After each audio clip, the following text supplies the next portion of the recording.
What's going on, everybody? It is your boy Austin here from Skylight Junction, and it is literally 10 minutes till 7 in the morning.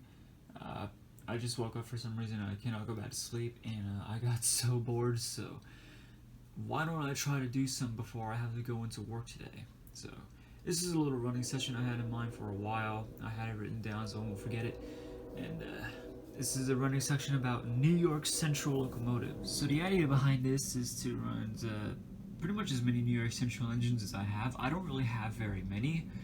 I got the Hudsons and Niagara, and that's pretty much it. And those are pretty much the only two iconic engines I have in the New York Central system. Well, I got more engines than just two, but yeah, the majority of them are just Hudsons. That's pretty much what I'm gonna run. Also the Niagara. So yeah, let's get to it. So just behind those 20th Century Limited coaches is the gonna be the Niagara I was just talking about. I'll just bring her around here. Here she comes right here. Bring her by slowly. She is going to be pulling a mixture of box cars, since these guys were known for hauling the pacemaker back in the day. I don't have any pacemaker coaches, or box cars, sorry, but these are close enough, I reckon. They're pretty close enough.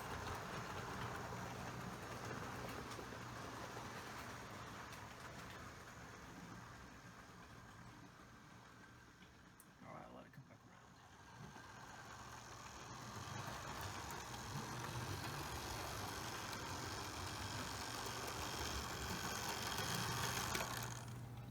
So there is the New York Central Niagara. So these guys are as famous as the New York Central Hudsons. I don't know how much, but they are pretty famous behind the Hudsons. These guys were also built by Alco. I forgot what they were designed for. I did very little research on these guys, but they are really good. But I do know they were actually one of the most efficient locomotives ever built. These guys could haul like 60,000 horsepower. Oh, not 60,000, sorry. Was it 6,000? Probably 6,000, yeah. Yeah, they were one of the most powerful 484s ever built in North America. And they decided to call them Niagaras because they were named after the Niagara River and Falls, which makes sense. So, yeah, that is the New York Central Niagara. I'm sorry I can't talk much because it's still early in the morning. Alright, now how about we bring out another famous engine. This guy is pretty much very famous. She is holding the 20th Century Limited coaches like you just saw earlier. You all know who it is, although it's not the streamlined version. Not yet, at least. So, here it comes. This is the Hornby era of River Rossi's Hudson. The HR 2007 locomotive, absolutely stunning. And like I said, she's going to pull the 20th Century Limited coaches, as you see here. So yeah.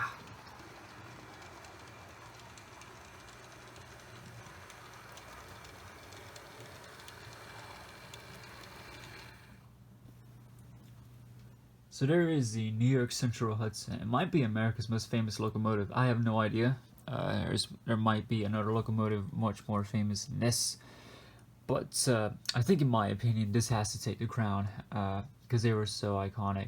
These guys were also built by Alco. They were built to replace, I think, the K5 Pacifics that couldn't haul very much passenger trains as these guys can.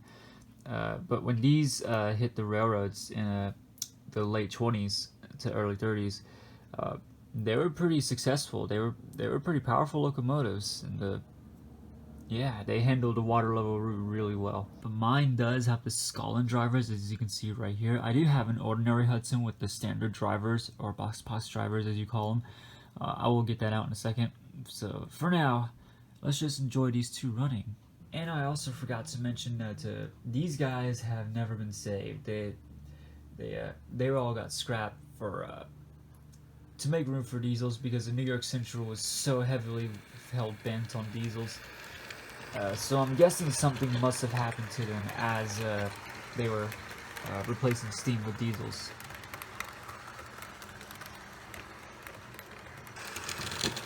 So what happened to them exactly, I cannot give you an answer, but my best guess, something really did happen, as New York Central was, I can't talk anymore, having all diesel power railroads, if I can even talk properly. But yeah, it feels like somehow they had to make money one way or another. I guess that's why they scrapped almost every steam engine they had in their fleet. But I guess one of you will have a much better answer than I do. I did a terrible job at explaining it, did I? I do apologize.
Alright, so now the thing we're going for is still going to be Hudson's. As you can see, the 5438 is still running on the inside line.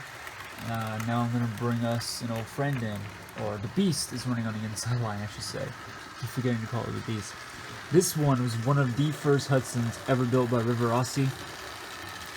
Not the first, one of the first. This is the standard Hudson, 5405. It is pretty beat up, I know, but hey, it's still a good runner, nevertheless. She's still going to be holding the same boxcars as the Niagara was pulling, although I did have to reduce the number of boxcars because this thing is not as powerful. This thing is not powerful at all. That's what I meant to say. Let's take her off. She is going to go in the same direction as the Beast is, but yeah, as you can see, it is not as powerful at all.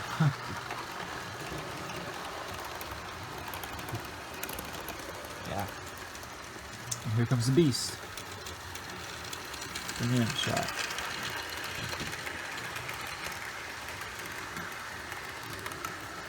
Beautiful.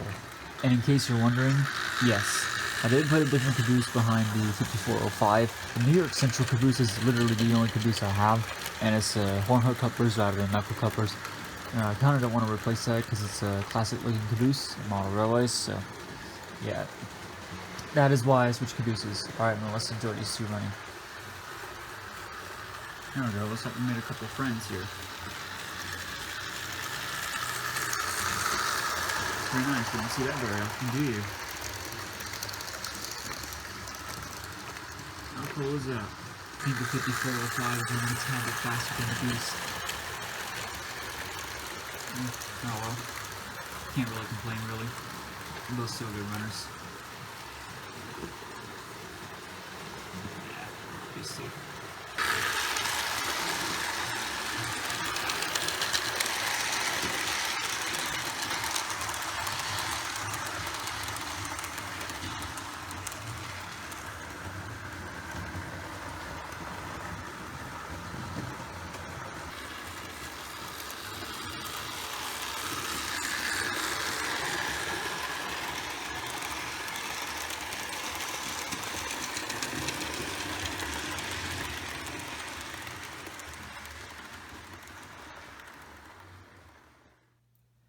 Alright, now we are getting into the more iconic, more streamlined style, and I'm definitely know where you guys are definitely gonna take this.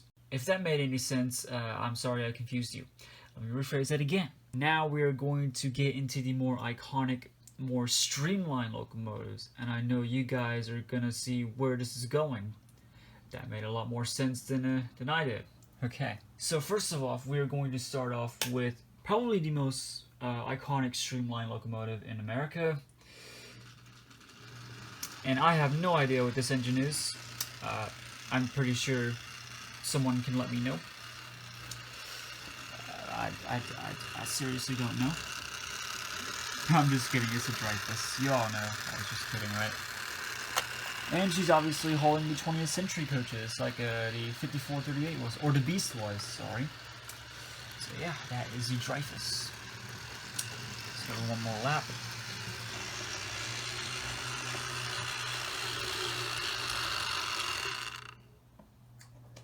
Alright, now this guy is definitely one of my favorites. You all know him by Hudson on my channel. Even though I don't really do skits that much anymore, but I do hope I will bring one out to you guys eventually.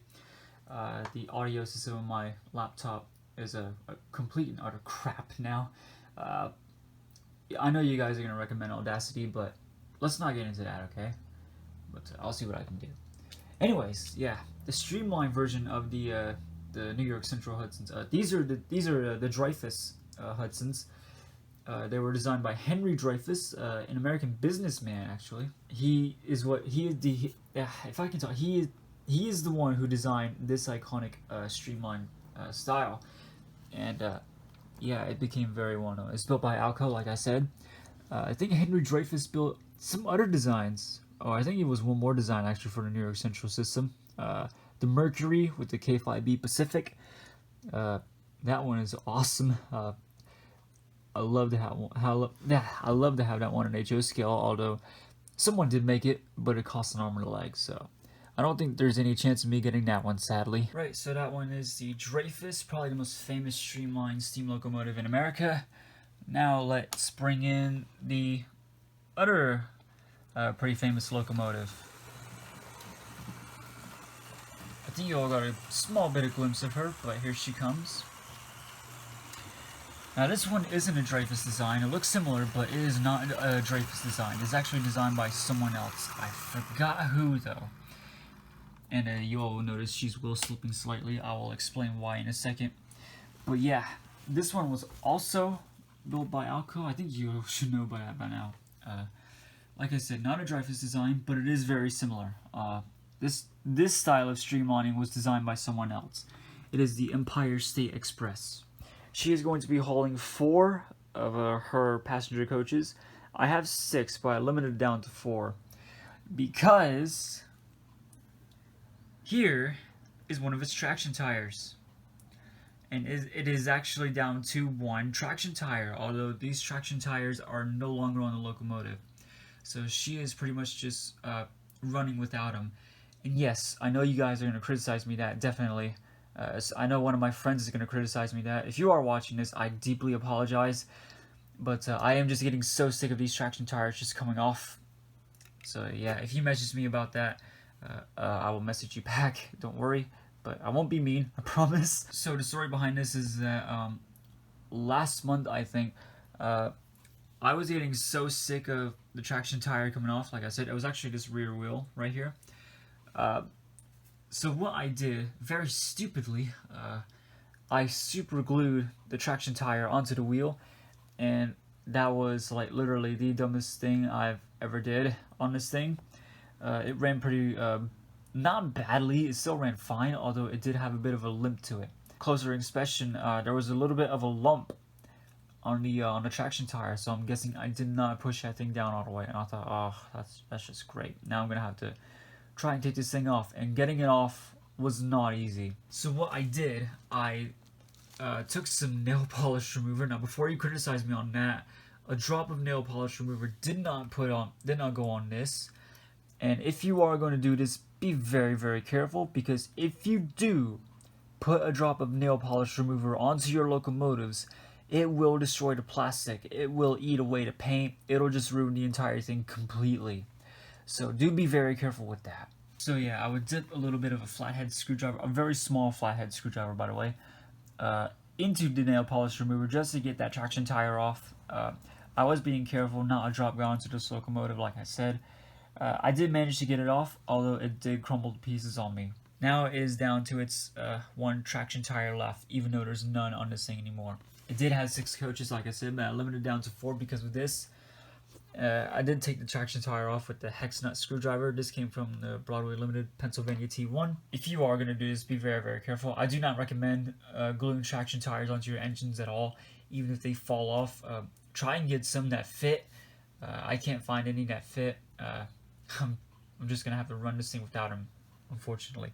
But I won't do it very long, since I am afraid that these Rivarossi motors are not as good as what we get today. They are good. Do not get me wrong. They are very good. The Redbox models are fitted with the really good 5-hole motor, but I do want to be careful with the Rivarossi motors, Rivarossi Redbox motors. I'd rather have them pull very little than too much than to burn out the damn thing. That is why I am not pulling 6-car contests. I'm pulling 4 because the RPO car, the IHC version, is actually a little bit heavier, and I would love to get the weight out of that at some point and put the right amount of weight into this car one day, so that way this engine can haul it nice and comfortably. So yeah, you will see it wheel slip. Again, I do apologize for that, so please forgive me. I was just getting so sick of the traction tire coming off. So yeah. There it goes. Alright, let's give it a small lap of honor.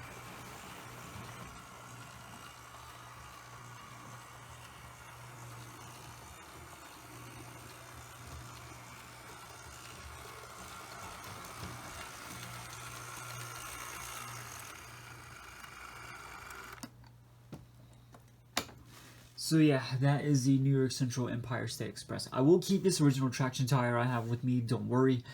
It is not going anywhere, but I do want to at least replace the traction tires so that way this thing can be as powerful as it once was. So if you guys can recommend good traction tires for this locomotive, do hit me up. Do hit me up on Discord. I will put my Discord name on the title of the screen right here, or I will put it in the description box, so that way you will message me and say which traction tire is pretty good for this locomotive. Yeah.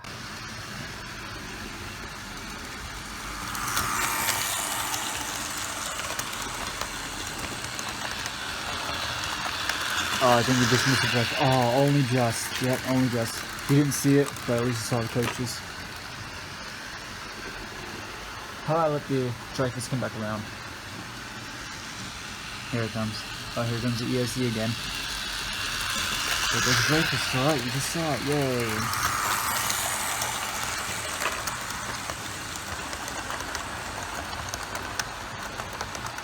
Nice. What just happened is going into bloopers. Apparently these lines are so close together, the coaches will hit each other. So, you gotta be careful, eh?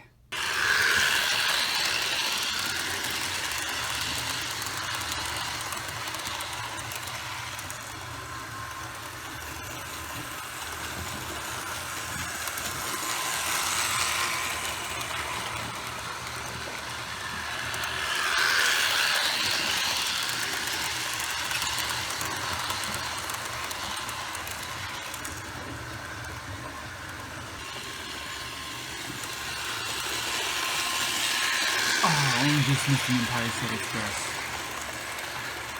Thanks, Dreyfuss. Thanks, Hudson. Ladder. Alright, since it's coming back around, how about I try to, oh, it's gonna be a while till we get a quick shot, eh? Well, at least you just saw it right there at the end of the crossing.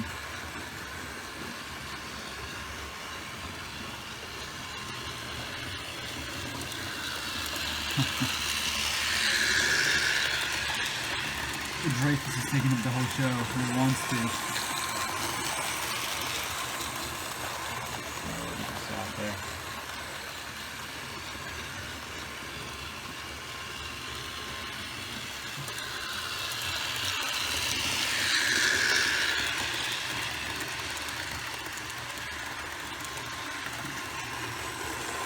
There we go. That was a good shot. That was really a shot.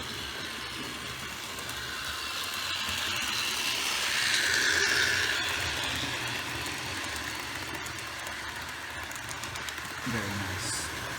Alright, well I had a little bit of fun running these guys. Let's slow the Empire State Express down to there. And before Hudson gets away, let's slow him down. Right here. These controllers off. So yeah, again, I do apologize for the Empire State Express with the lack of traction tires. Not that I don't like them anyway, I really don't like traction tires. I know they're important for these River Aussie engines, but for the sake of this one, I will keep this traction tire, just in case but yeah. Like I said, I can't apologize enough for that.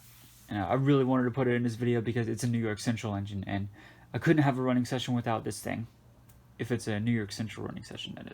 Alright, well, that'll be just about it for today's video. Thank you all so much for watching, and it feels like I need to get ready for work in just a few hours. So yeah, bye guys. Have a good one.